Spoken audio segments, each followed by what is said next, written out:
작년에 입교식이 있었던 때였습니다. 입교식을 마치고 그때도 우리 중공부에서 특히 중학교 2학년이 된 친구들이 대부분 많았죠. 그 친구들은 유아세를 받았거나 아니면은 그 학습을 공부해야 되는 그런 단계의 그 나이 시기잖아요. 그 친구들이 입교를 하기 위해서 문답식을 가져야 됩니다. 문답식이란 내가 신앙에 대해서 공부한 것들을 시험 봐서 체크를 하고 그리고 실제로 당회와 만나죠. 그러니까 목사님과 장로님들을 만나서 그 문답을 나누죠. 신앙을 확인하는 절차를 걷는 거예요. 그래서 신앙이 있다라는 것을 확인하고 나서 그 친구에게 입교 여부, 세례 여부를 결정하는 그 과정을 하는 게 문답식이에요. 여러분 어찌 보면 좀 대학교 면접 보는 것처럼 여러분 약간 좀 딱딱한 분위기가 있기는 해요. 그래서 무섭긴 한데 그리고 시험도 보니까. 그런데 그 시간을 통해서 왜 그렇게 좀 꼼꼼하게 그런 과정을 문답식을 하느냐. 그냥 세례 받겠다면 그냥 다 주면 되지 않느냐. 입교하겠다면 다 해주면 되지 않느냐. 그 입교식을 하는 이유가 입교라는 것은 교인으로 내가 교회 일원으로 내가 이제 활동하겠다. 그런 다짐이잖아요. 그리고 교회 일원으로서 내가 이러한 신앙을 가지고 있고 그리고 이러한 교회를 위한 봉사를 할 테고 예배 참여하고 이런 것들을 다짐하고 확인받는 시간이기 때문에 그것을 꼼꼼하게 하는 거예요. 그래서 여러분 나이 때 특히 자아가 자라나는 시기이기 때문에 사춘기가 그래서 부모님들이랑 부딪힌 거잖아요. 기성세대랑. 그 부모님 때문에 내가 나의 의지와 상관없이 유아세를 받았다. 그런 친구도 있어서 나는 입교식은 나의 의지가 아직 허락하지 않는다. 그래서 그런 친구들은 안 받으려는 친구도 있을 테고 그리고 또 그때까지도 아직은 부모님 무서워서 그리고 잘 몰라서 그냥 다들 하라니까 남들 다 하니까 그래서 그냥 따라와서 그냥 하는 친구도 있을지도 몰라요. 그런데 여러분이 만약에 문답식까지 참여할 정도라면은 그때는 여러분 이미 마음의 결정을 하셔야 돼요. 교육받을 때까지 내가 괜찮아요. 괜찮은데 문답식 전에는 내가 아무리 봐도 나 아직 신앙이 없는 것 같아요. 아직 잘 모르겠어 하는 친구들은 사실 나오면 안 돼요. 나오면 안 되고 나와도 되게 곤란해지거든요. 문답식 할 때. 왜냐하면 그때 반드시 확인하는 게 특히 우리 다임 목사님께서 반드시 확인하는 게 뭐냐면은 구원의 확신이 있는가예요. 당장 죽어도 천국 가겠는가라는 확신이 있느냐. 그걸 되게 중요시 여기시는데 애들이 잘 모르겠어요. 이렇게 말하면 어떻게 될까요? 되게 당황스러운 거예요. 문답식까지 왔는데 시험 다 봐놓고 이거는 그러니까 입교를 하겠다는 각오로 온 건데 말이 달라진다는 거잖아요. 그렇죠? 그래서 되게 진단배는 그런 시간을 겪는 겁니다. 제가 듣기로는 어저께도 그 문답식이 되게 길어졌다고 해요. 예상하기로는 아마도 잘 모르겠는데 하는 친구들이 있을지도 몰라요. 그러면은 길어지는 겁니다. 그렇지 않겠습니까? 이 친구가 그래도 믿음이 있는지 어떻게든 얘가 잘 모르고 그렇게 말하는 건지 확인하고 또 꼬치꼬치 물어가면서 그것을 다시 재점검하게 만들고 그 과정을 겪으니까 당연히 시간이 딜레이 되는 거죠. 근데 문납식을 했다면은 내가 그 자리에 나왔다면은 그런 각오가 있다면은 멋지게 말해야 되지 않겠습니까? 나는 하나님 믿습니다. 예수님 믿습니다. 그렇게 하고 들어가자마자 바로 통과하고 문납식이 나오는 게 얼마나 멋진 일이니까요. 그런데 아직 그러지 못하는 우리의 그런 모습을 보면서 많은 염려가 되었어요. 저도 작년에 담임 목사님한테 그 말을 전해 듣고 2학기 때부터 제가 좀 방식을 바꿔가지고 그 우리 교회에서 하는 신앙훈련학교 중에 그 전도폭발이라는 게 있어요. 거기에 들어가면 복음을 다시 되짚었거든요. 그래서 작년 가을쯤이죠. 그때는 그 입교받아야 될 친구들에게 그 과정을 반드시 겪게 해서요. 그러니까 교육을 2번 받았어요. 가을에면은. 2번에 가도 안 좋네요. 아니요. 더 좋은 거죠. 왜냐하면 복음을 다시 한번 점검받고 내가 믿는 게 신앙이 맞는 것 같아 라는 확인을 받고 그리고 문답식을 참여하니까 훨씬 낫죠. 그래서 여러분 그러한 여러분의 신앙 여러분 때 많이 흔들릴 거죠. 아마도 여러분 가운데 착한 친구들은 이렇게 얼굴을 공개하지만은 여러분 공개 안 한 친구들 아무리 말도 안 하는 친구들 있잖아요. 그렇죠? 자아가 되게 강한 거죠. 내가 되게 센 거예요. 당연한 겁니다. 여러분 사춘기니까. 그런 친구들이기 때문에 여러분이 이제 신앙에 대해서 진지하게 고민을 하고 내가 그냥 부모님 따라 가는 게 맞나 내가 진짜 신앙을 고백하는 게 맞나 하는 그런 헷갈리는 상황들을 겪어야 되는 게 당연한 절차입니다. 그래서 제가 힘들어요.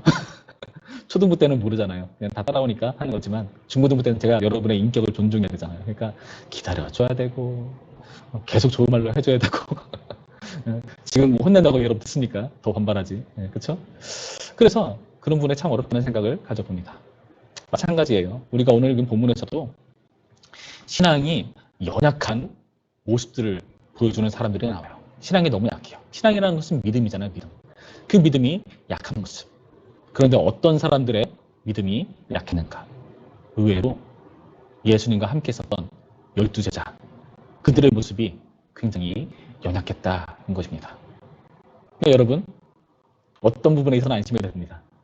예수님의 제자조차도 그랬어? 다행이다. 그런 안도감을 갖는 동시에 여러분 긴장도 하셔야 돼요. 다행이네. 다 그렇다는데 뭐 당연한 거지 뭐 그러면서 그냥 퉁치고 넘어지지 마시고 이것을 극복해야죠. 오늘 그 본문 보시면은 이 예수님의 제자들이 어떤 불신앙, 어떠한 연약한 믿음을 가졌는가를 보여주고 있어요. 우리가 읽지 못했지만 그 앞에 13장 문맥을 보시면은 예수님께서 아리송한 말씀을 하시거든요. 여러분 한번 생각해 보세요. 만약에 제가 그리고 선생님이 그리고 여러분의 부모님이 여러분한테 이런 말을 한다 생각해 보세요. 여러분 어떤 기분이 되겠는가 한번 감정이입을 해보시죠. 13장 33절 말씀 볼까요? 이렇게 되어 있습니다. 13장 33절 작은 자들아 내가 아직 잠시 너희와 함께 있겠노라. 너희가 나를 찾을 것이나 일찍이 내가 유대인들에게 너희는 내가 가는 곳에 올 수 없다고 말한 것이 곧과 같이 지금 너희에게도 이르노라. 말을 좀 복잡하게 했지만 무슨 말인가 쉽게 말해서 지금은 잠시 너희와 함께 있겠지만 이제 너희가 나를 찾을 수 없는 때가 온다. 지금 그 말이잖아요. 무슨 말이죠? 나 사라질 거야. 나 잠수 탈 거야. 나 찾지 마. 이거잖아요, 지금. 여러분, 제가 아리송하지 않습니까? 만약에 제가 설교 중에 여러분, 다음 주부터 안 나옵니다. 다음 주부터 알아서 해드리죠. 그럼 여러분, 어떤 마음이 드시겠어요? 아싸! 막 그러면 안 돼요. 진짜 마음 살 거야. 여러분, 어떤 마음이 드시겠어요? 여러분, 집에 들어가는데 부모님 얼굴이 심각하세요. 야, 아들아, 내가 오늘까지만 엄마 노릇할게. 내일부터는 나 찾지 마. 나 없어. 여러분 그 무거운 가정의 공기 어떻게 느껴질까요? 예수님이 지금 이런 말씀하셨다는 것은 정말 통달할 노릇이에요. 예수님을 지금 3년이나 따라다녔는데 모든 거 다 버려두고 예수님 쫓는 이 제자들이 3년이나 쫓아다녔는데 예수님이 갑자기 사라지셔야 돼요. 그래서 베드로가 이렇게 물어봅니다. 36절에서 볼까요? 이렇게 되어 있죠. 시몬 베드로가 이르되 주여 어디로 가시나이까? 예수께서 대답하시되 내가 가는 곳에 네가 지금은 따라올 수 없으나 후에는 따라오리라. 예수님이 어디론가 가시는지를 밝히지 않으시는데 지금은 너 못 온다. 그러니까 근데 나중에는 올 수 있다. 그 말씀을 하신 거죠. 그러니까 베드로가 물어보는 건 예수님이 어디로 가지 않은데 물어본 거예요. 그 말은 뭐냐? 왜 지금은 우리가 예수님과 함께 할 수 없으니까 막 그런 뉘앙스로 지금 베드로가 말을 하는 거죠. 그것을 그 중심을 꿰뚫어 보시는 예수님께서는 그에 맞는 답을 해주는 겁니다. 네가 나를 따라올 수 있다 생각하냐? 너 지금 못 와. 근데 나중에는 올 수 있을 거야. 베드로 입장에서는 자존심이 상하죠. 왜요? 다른 그 제자 중에서도 나름 행동대장이잖아요. 막 나서는 막 이렇게 멋진 모습을 보여주려고 하는 그런 행동대장이지 않습니까? 그러니까 베드로가 이렇게 말해요. 37절. 베드로가 이렇게 주여 내가 지금은 어찌하여 따라갈 수 없나이까? 주를 위하여 내 목숨을 버리겠나이까? 저는 이와 비슷한 고백을 많이 들어봤어요. 지금까지 살아오면서. 수련회 마지막 날 이런 고백 뭣도 모르고 하는 친구들 많이 봤어요. 네, 며칠이 지나지 않아서 교회도 잘 안 나오고 막 그런 친구들 많이 봅니다. 선교사로 헌신했다가 나중에 잘 안 보이는 친구들 많이 봤어요. 자, 우리가 감정적으로 이런 고백을 할 수도 있어요. 베드로도 아마 그랬을 거예요. 자존심 상해서 내가 예수님 못 따라갈 거라고 어디 두고 봐 하면서 그 자존심 때문에 자아가 너무 강해 가서 이렇게 자존심 때문에 말했는지도 몰라요. 예수님 뭐라고 말씀하십니까? 38절 예수께서 대답하시되 네가 나를 위하여 내 목숨을 버리겠느냐? 내가 진실로 진실로 내게 이르노니 내가 진짜 말하는데 닭 물기 전에 네가 3번 나를 부인하리라. 지금 네가 나를 목숨 버리고 쫓으시다 말하지 그렇지 않아. 너는 그 반대의 모습을 보일 거야. 너는 정말 중요한 시점에 나를 부인하고 나를 떠나버릴 거야. 여러분 이 싸늘하고 어두운 분위기를 어떻게 하시겠습니까? 지금 제자들이 이런 대화가 오고 가는 상황에서 분위기가 어땠을까요? 그 분위기를 파악하셨는지 예수님께서 오늘 본문을 이렇게 시작하시죠. 1절 말씀. 너희는 마음에 근심하지 말라. 하나님을 믿으니 또 나를 믿어라. 제자들의 근심이 가득했겠죠. 나름 행동들이 아니고 우리 중에서 제일 나아 보이는 베드로 지금 저런 말을 듣는데 이제 어떡하나. 예수님 하신 말씀, 너네 근심하냐? 근심하지 마. 이렇게 말씀하고 계시다는 겁니다. 그 이유가 무엇일까요? 예수님께서 왜 이렇게 말씀하시는 걸까요? 충분히 근심할 만한 상황인데 왜 근심하지 말라고 말씀을 하실까요? 예수님은 떠나신다고 하시고 제자들은 따라올 수 없고 당연히 근심되는 상황인데 지금 이런 말이 왜 나오는 건가? 예수님께서 지금 이들을 떠나시는 이유가 지금 이 제자들을 위한 과정이기 때문에 그렇습니다. 2절부터의 말씀 볼까요? 이렇게 되어 있죠. 내 아버지 집에 거할 곳이 많도다.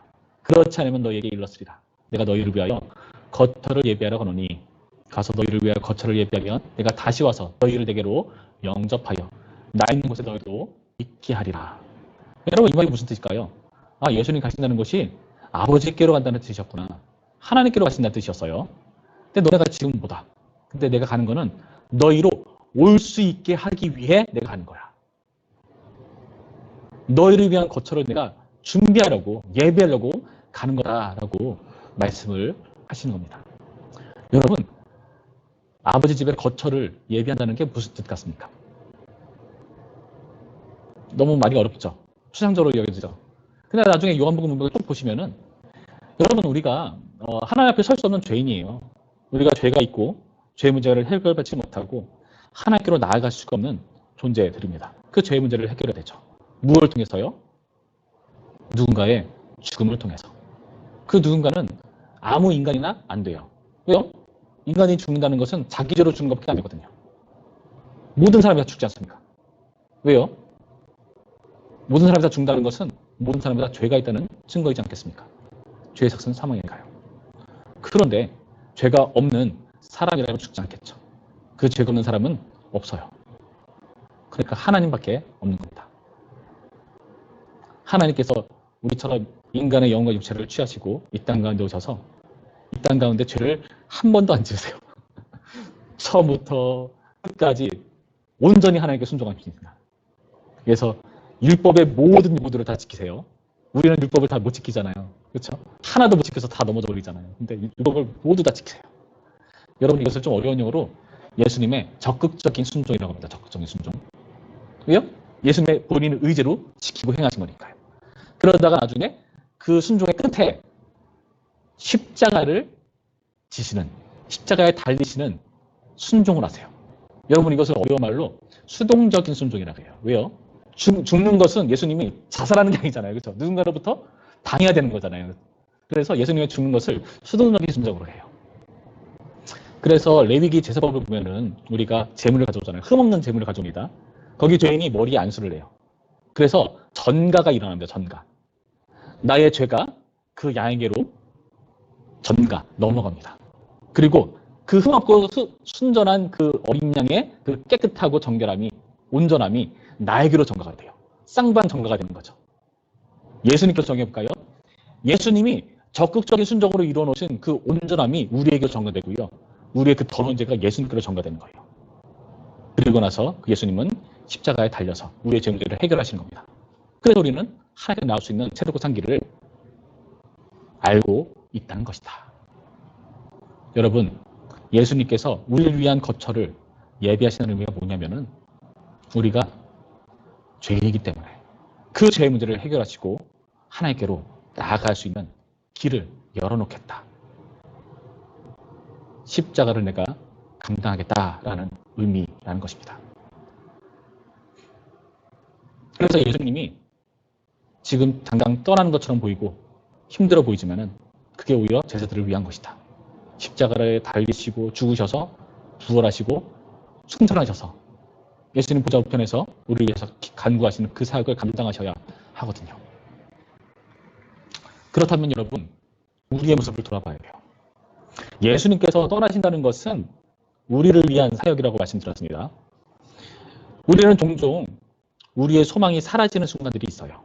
모든 것이 다 끝났다라고 착각할 만한 순간들이 있어요. 제가 예전에 미술 학원을 다니는데 입시 미술이었거든요. 대학교 미대를 입시하기 가기 위해서. 근데 어떤 친구가 실수해가지고 수능도 다 보고 정말 내가 가려고 했던 그 학교에서 보는 실기 시험을 봐야 되는데 날짜를 잘못 알았어요. 시험 못 갔어요. 그 친구가 정말 엄청 화가 나가지고 학원 원장님한테 막 뭐라고 쏟아붓고 나가더라고요. 그리고 학원 안 나오더라고요. 그 친구는 어떤 생각이었을까요? 내 인생 끝났다. 뭐였는지도 모릅니다. 여러분, 우리는 이런 순간들이 많이 있어요. 여러분 가운데 모르겠어요. 얼마나 그런 생각을 가지신 거 있었는지. 아마 대부분은 한 번쯤 죽고 싶다는 생각 같지 않나요? 안 그런가요? 너무 믿음이 좋아서. 죽고 싶은 순간들이 옵니다. 그 마음이 생겼다는 것은 내가 모든 게 다 끝났다. 이제 희망이 없다. 그런 순간을 맞닥뜨렸기 때문에 나오는 생각 아니겠습니까? 나를 도와줄 수 있는, 나를 살릴 수 있는 소망은 이제 아무것도 없다라고 느껴지는 때. 여러분, 제자들이 그랬는지도 몰라요. 제자들이 3년간 예수님을 쫓아다니고 이제 예수님이 우리를 구원하시고 이 로마의 저 원수들로부터 우리를 구원하셔서 저들을 확 전쟁으로 다 쓸어버리시고 이제 이스라엘을 회복하시는 그때가 이제 올 것이다. 기대감이 가득 차있는 그런 상태. 예수님이랑 할 수 있다. 근데 그런 예수님이 사라지는 그런 말에서 이들이 얼마나 어이가 없었겠습니까? 소망이 사라져버린 거거든요. 여러분 가운데 혹시 그런 위기, 소망이 다 끊어져 버린 것 같은 그런 안타까운 상황, 그런 환경 가운데 있는 친구들 있습니까? 우리 가정은 소망이 없어. 나는 학교에서 모든 게 다 재미가 없고 공부하는 것도 별 의미가 없어. 왜 사는 걸까? 학교 창문에서 이렇게 아래를 내려다보는데 괜히 막 내려가 보고 싶은, 떨어져 보고 싶은 그런 생각. 우울증 겪는 사람들은 그런 생각을 하죠. 여러분, 그런데요, 우리가 소망이 사라진 것 같은 그런 상황이 소망이 끊어진 것이 아니라고 예수님은 말씀하신 거예요. 내가 떠나는 것이, 내가 없는 것이 너에게 정말 비참한 상황 같냐? 그렇지가 않다. 내가 떠나가 그게 오히려 너에게 유익한 거다. 내가 너희를 위해서 떠나는 거다. 너희를 위해 내가 십자가를 통과해야 되거든. 여러분, 예수님이 이런 분이십니다. 여러분, 그런 생각이 있다면 하나님이 우리 위해서 무언가를 준비하시고 일하시는 분이시다. 이런 믿으시기 바라요. 햇빛이 아무리, 태양이 아무리 뜨거워도 우리는 지구 바로 앞에 있는 구름이 이걸 가리면 태양이 없다고 생각할 때가 많죠. 태양은 시퍼렇게 불타오르고 있는데요. 하나님은 일하고 계세요. 우리가 눈 어두워 못 보는 것 뿐입니다. 우리가 환경 때문에 약해져서, 신앙이 약해져서 못 보는 것 뿐입니다. 여러분, 예수님께서 이런 말씀하실 때 이 제자들은 또 다른 연약한 신앙을 보여줍니다. 그건 무엇인가? 처음에 연약함은 근심이었다면 두 번째 연약함은 무엇인가? 그것은 도마라는 제자가 하는 말에서 나와요. 4절부터 말씀 볼까요? 내가 어디로 가는지 그 길을 너희가 아느니라. 도마가 이르되 주여, 주께서 어디로 가시는지 우리가 알지 못하거늘 그 길을 어찌하겠사옵니까? 예수님은 너희가 길을 안다라고 말씀하세요. 내가 어디 가는지 너희는 그 길을 알아. 근데 우리는 그런 말 합니다. 예수님 무슨 소리입니까? 우리가 그 길을 어떻게 합니까?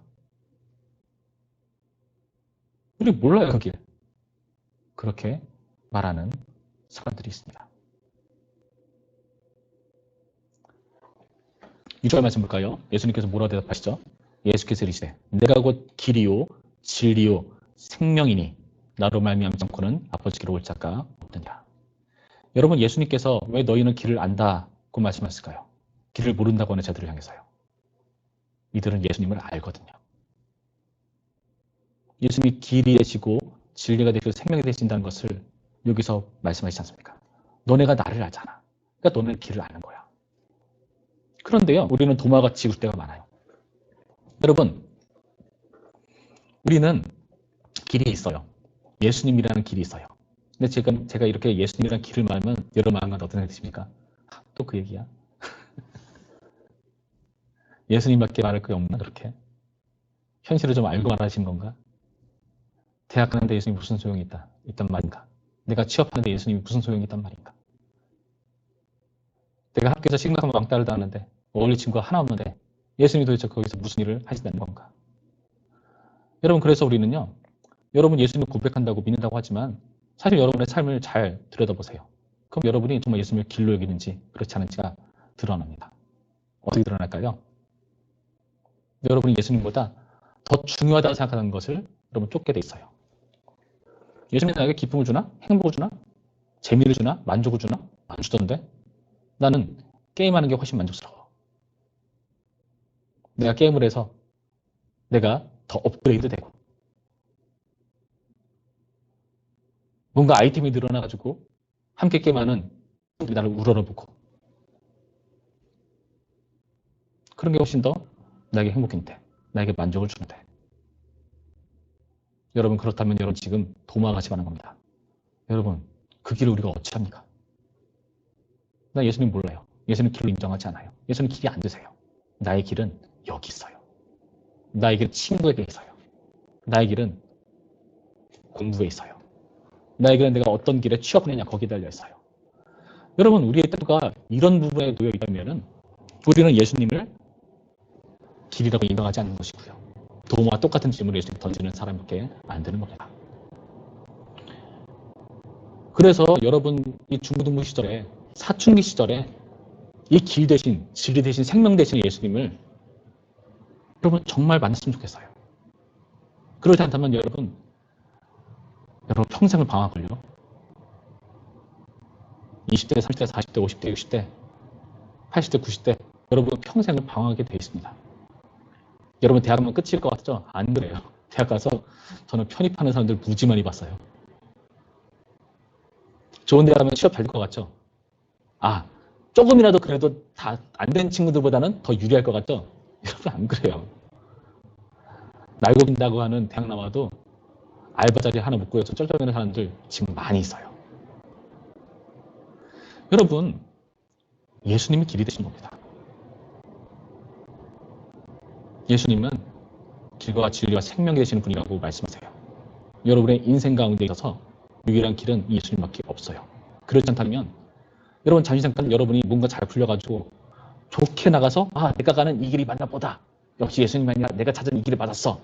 하는 착각하는 순간이 올지도 몰라요. 그렇게 사탄이 우리를 속일 때도 있고요. 그리고 그렇게 되는 것처럼 느껴질 때가 잠시는 있을 겁니다.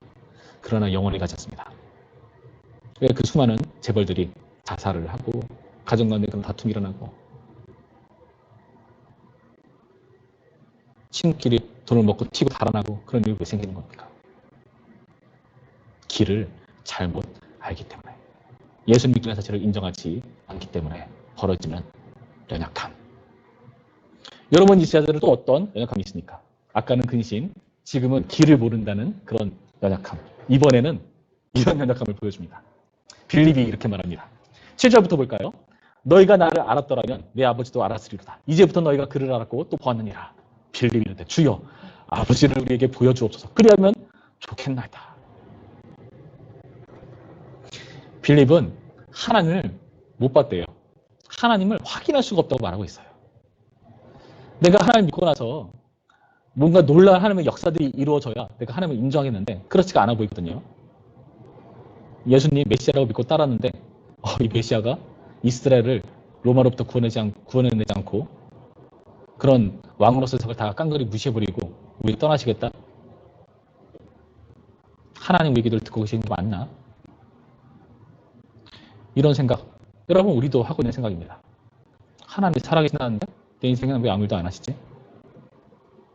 그래, 하나님은 영이시랬어. 그러니까 눈에 안 보이는 게 당연해. 그래, 그건 인정하겠어. 좋아. 그것까지 내가 받아들일게. 근데 하나님 왜 기도하면 안 들어주시냐고요.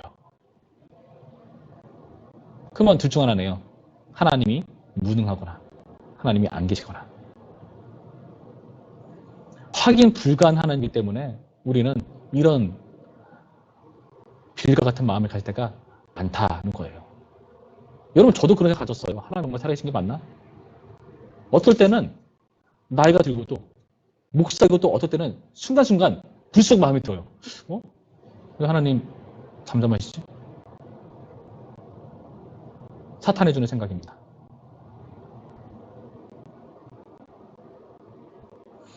예수님께서 뭐라 말씀하시죠? 9절부터의 말씀. 예수께서 이르시되 빌립아 내가 이렇게 오래 너희와 함께 있으되 네가 나를 알지 못하느냐. 나를 본 자는 아버지를 보았거늘 어찌하여 아버지를 보이라 하느냐. 그러면서 11절에 이렇게 말씀하시죠. 내가 아버지 안에 거하고 아버지께서 내 안에 계심을 믿으라. 그렇지 못하거든 행하는 그 일로 말미암아 나를 믿으라. 예수님께서 이 땅 가운데 오신 것은 하나님을 아무도 본 사람이 없는 우리들을 향해서 하나님을 보여주시기 위한 물리적인 눈에 보이는 가시적인 인격으로 오신 게 바로 예수님이시죠. 본래 하나님을 본 사람이 아무도 없을 때 독생하신 그 예수님께서 아들께서 그 하나님을 보여주신 그 놀라운 사건이 이 예수님을 통해서 우리 가운데 성취된 것이다. 그러니까 너네는 나를 봤으니까 아버지를 본 거다라고 말씀하세요. 근데 이들이 왜 예수님을 봤는데도 아버지를 보여달라고 하는 이유가 뭘까요? 그래가 구약성경을 읽어왔지. 우리 민족은 대대로 구약성경에서 이런 하나님을 꿈꿔왔어. 그 하나님을 내가 꿈꾸고 바래왔어. 그리고 그 하나님 보내신 메시아가 이제 왔어. 그리스도, 예수님께서 오셨어. 그런데 이게 웬걸? 예수님이 행하시는 일들이 시원찮아 보여요. 세례요한도 옥중에서 제자들을 예수님께로 보냅니다. 뭐라 물어봅니까? 제자들을 보내서 뭐라 물어보죠? 세례요한이 뭐라 물어봤죠? 당신이 오신다고 했던 그 메시아가 맞습니까? 여러분, 세례요한은요, 사람들에게 예수님을 그리스도라고 증거했던 사람이에요. 하나님의 아들이라고 증거했던 사람이에요.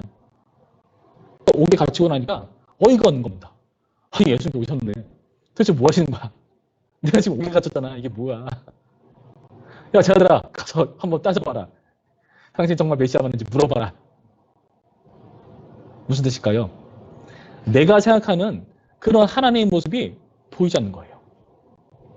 예수님이 내가 생각했던 하나님의 모습을 전혀 보이지 않는다고 생각하는 거예요. 여러분, 그것은 왜 그러냐 하면은 우리는 왜곡된 하나님에 대한 신을 갖고 있기 때문에 그래요. 여러분, 사실 기독교에만 기도가 있는 게 아니거든요.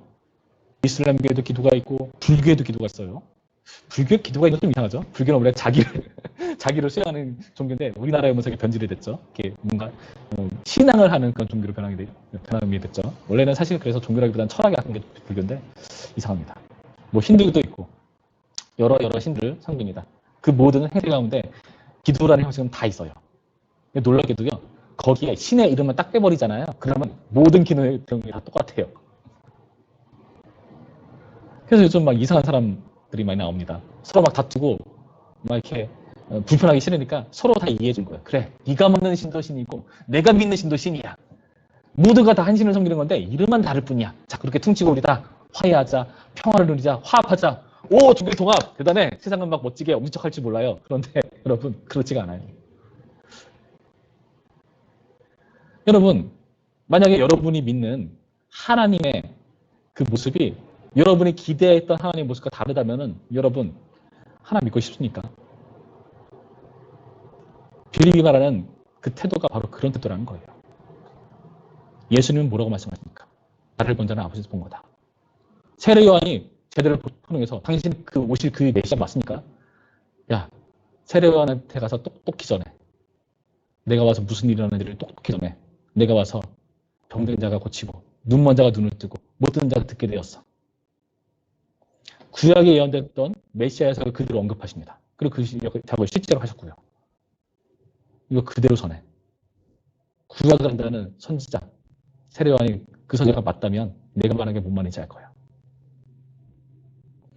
여러분, 이 모습을 통해서 우리는 하나님을 인정해야 되는 겁니다.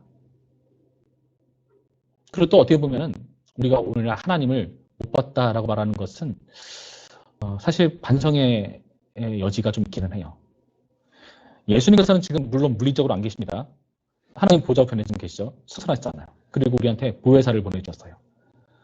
또 다른 보혜사라고 표현했으니까 자기가 했던 그 보혜사로서 사역을 성령께 위임을 하시고 성령의 그 보혜사로 사역을 우리 가운데 행하시는 거죠.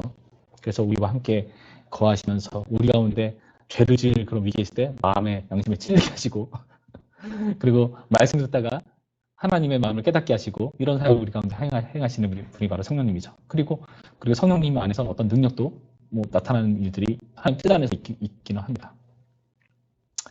그런데 만약에 우리의 모습에서 그 하나님의 모습이 드러나지 않는다? 여러분, 그렇다면 우리는 반성해야 돼요. 예수님이 뭐라 말씀하셨죠? 야, 내가 행하는 그 일로 말미암아 나를 믿어. 예수님이 행하는 일 때문에 하나님의 아들이라는 것을 너희가 믿어야 돼. 오늘날 이 역할은 우리가 가지고 있어요. 우리가 하는 일들 때문에 세상 사람들이 하나님을 봐야 돼요. 그래서 우리가 하나님의 형상이라고 불려요. 물론 죄 때문에 그 형상이 이렇게 망가지고 이렇게 좀 오염되었지만은 우리가 성령님께서 함께하게 계시고 죄 문제가 해결되면서 우리가 점점 하나님의 형상을 회복하는 그 과정을 겪고 있거든요. 근데 우리 모습 가운데서 하나님이 안 드러난다? 그럼 반성해야 되는 겁니다. 여러분이 학교에서 생활하는데 아무도 여러분이 하나님 믿는 사람인지 모른다? 예수님 믿는 사람인지 모른다? 반성해야 돼요. 여러분 세상 사람들에게, 친구들에게, 학원에서 학교에서 친구들에게 혹은 가정에서 부모님들에게 이상한 짓을 하셔야 됩니다. 그 이상한 짓은 뭐냐?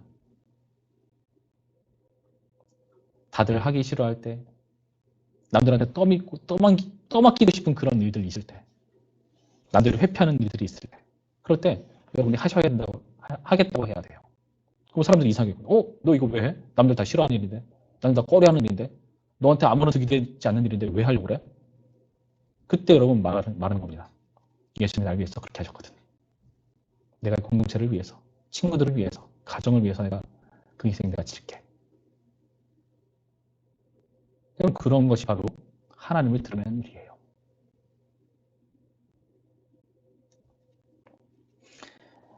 예수님께서 우리 가운데 계시지 않는 것처럼 느껴지는 세상. 그래서 우리는 근심하고 길을 모른다고 하고 하나님을 못 봤다고 말합니다. 그런데 예수님께서 부재 중인 것처럼 느껴지는 그 상황은 우리를 위한 십자가를 예비하기 위한 과정이었습니다. 우리는 예수님이 십자가 지는 것을 싫어했습니다. 하나님, 약한 모습 보이지 마세요. 우리는 약한 메시아 기대하지 않아요. 나는 강한 메시아였으면 좋겠고요. 돈이 많은 메시아였으면 좋겠고요. 공부도 잘하는 메시아였으면 좋겠어요. 그래서 그런 풍성한 능력을 우리한테 주는 그런 메시아였으면 좋겠어요. 우리는 그렇게 예수님께 요구를 합니다. 그러나요, 이 과정이 우리를 약화시키는 게 아니라 우리를 강하게 만드는 하나님의 사역입니다. 12절 말씀 볼까요? 이렇게 되어 있습니다. 내가 진실로 너에게 이르노니 나를 믿는 자를 내가 하는 일을 그도 할 것이라. 또한 그보다 큰 일도 하리니 이는 내가 아버지께로 감이라. 여러분 이상한 말씀입니다. 너네가 나보다 큰 일 할 거야. 나보다 더 놀라운 일을 행할 거야. 그런데 그 이유가 뭔지 알아? 내가 떠났기 때문에 그래. 내가 아버지께 가기 때문에 너희가 그렇게 큰 일을 할 수가 있는 거야. 여러분 이게 무슨 속단치 않은 소리입니까? 예수님이 아버지께로 가겠다는 것은 아까 말씀드렸듯이 십자가를 통과하겠다는 뜻이에요. 예수님이 십자가를 통과해서 죽으시고 부활하시고 사흘 만에 다시 살아나셔서 하나님 보좌 우편으로 부활 승천하시는 겁니다. 그 예수님의 십자가 사역을 통과하고 난 이후에 죽음과 부활을 겪고 난 이후에 성령을 보내시는 것이 우리 가운데 허락이 돼요. 그래서 우리는요 더 큰 일을 할 수가 있어요. 십자가 이전의 사역이 아니라 십자가 이후의 일을 우리가 하는 거거든요. 그래서 우리는요 하나님 나라에서는 세례요한은 지극히 자다. 우리는 그보다 더 큰 자다라고 말씀하신 이유가 바로 이런 이유 때문에 그렇게 말씀하신 거예요. 우리는 십자가를 통과한 예수님의 능력을 주는 자들이거든요. 그래서 성령님 때문에 우리는 일을 할 수 있는 자들이거든요. 13절 말씀. 너희가 내 이름을 무엇을 구하든지 내가 행하리니 이는 아버지로 하여금 아들로 말미암아 영광을 받으시게 하려 함이라. 내 이름을 무엇이든지 내가 구하면 내가 행하리라. 여러분 이제는요 우리가 기도할 수 있어요. 예수님의 이름으로 기도를 할 수가 있어요. 그러면 예수님께서 행하시겠대요. 그러면 예수님은 이제 손 떼. 나 너희한테 아무것도 안 할 거야. 니네가 알아서 해. 그게 아니라는 거죠. 우리가 예수님의 이름으로 기도하면 예수님이 행하겠다. 예수님은요 쉬지 않으세요. 계속 일하십니다. 우리를 떠난 것처럼 보이는데요? 아니요, 일하세요. 우리가 기도할 때 그 기도를 응답하십니다. 감사기도요. 우리 뜻대로 안 이루어질 때가 많아요.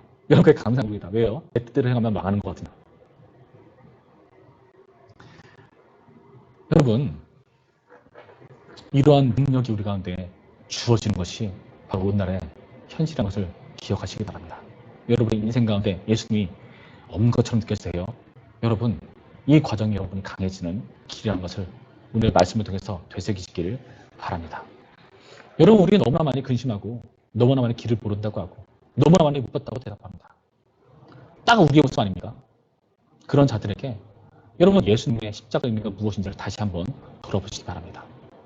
그리스도님이 우리를 위해서 십자가에 달리셨다면 여러분 예수님께서 뭔들 우리에게 못 주시겠습니까? 자기 아들을 십자가에 죽이시는 그분께서 우리에게 무엇이든지 아끼지 아니하시겠습니까? 모르겠다고요? 아무것도 안 하시는 것 같다고요? 여러분 기도를 한 번이라도 제대로 하고 나서 그 얘기를 하셔야 되는 겁니다. 여러분 오늘의 말씀이 우리에게 좀 충격으로 다가왔으면 좋겠습니다. 오늘의 말씀을 통해서 정말 우리 예수님이 왜 약하다고 여기는 우리에게 너는 나보다 더 큰 일을 행하는 강한 자야 라고 말씀하시는가. 오늘의 말씀을 통해서 예수님의 능력을 우리 모두 것으로 삼는 말씀이기를 주님의 이름으로 축원합니다. 우리 기도할까요? 이렇게 기도하죠. 하나님, 헷갈릴 때가 많습니다. 주님, 주일날 한 번 예배드리고 우리의 대부분의 시간은 예수님이 아닌 시간들을 보낼 때가 많습니다. 거기서 우리가 듣는 것은 신앙적인 이야기보다 성경적인 가치관보다 세상의 가치관, 세상의 협박, 사탄의 유혹, 친구들의 달콤한 그런 속삭임, 어른들의 불시장적인 말들, 그리고 당장이라도 망해도 이상하지 않을 것 같은 뉴스의 소식들, 높아 보이는 대학의 문턱, 취업의 문턱. 하나님, 우리의 신앙이 약해질 만한 수만 가지 이유를 우리는 댈 수 있습니다. 그러나 주님, 오늘 말씀을 통해서 그런 우리를 향해 한 가지 답을 주시는 하나님, 예수 그리스도라는 한 가지 답을 주시는 그런 하나님을 다시 한번 제대로 바라볼 수 있도록 인도하여 주시옵소서. 지금 이 어려운 상황이 오히려 우리를 강하게 만드는 과정이라는 것을 보여주셨습니다. 그리고 이때야말로 예수님의 이름으로 기도할 때라는 것을 보여주신 하나님, 더 큰 일을 행할 수 있는 기회라고 말씀하시는 하나님, 우리가 그 말씀 의지하며 기도하고 나의 삶 가운데 강해지기로 확신하고 그 길을 가기로 결심합니다. 주 역사하시고 인도하여 주시옵소서. 여러분 이러한 내용으로 기도하시고요. 제가 기도하겠습니다. 기도합니다. 참 좋으신 하나님 감사합니다. 우리 가운데 예수님을 다시 한번 확인할 수 있도록 이끄시니 감사드립니다. 우리가 우리의 불신앙에서 예수님 때문에 신앙으로 돌이킬 수 있도록 인도하여 주시옵시고 이제는 약한 모습이 아닌 강한 모습으로 더 큰 일을 행하는 기도하는 사람, 주님을 의지하는 사람, 신뢰하는 사람 될 수 있도록 역사하여 주시옵소서. 그 일들을 우리 가운데 행하실 주님을 간절히 기대합니다. 예수님의 이름으로 기도했습니다. 아멘. 이제는 우리 주 예수 그리스도의 은혜와 하나님의 사랑과 성령의 교통하심이 나를 약하게 여겼던 그 신앙을 강하신 주님을 바라보며 이렇게 세우기를 다짐하는 우리 모든 중등부 학생들과 선생님들과 온 교회 가운데에 이제부터 영원토록 함께 있을지어다. 아멘.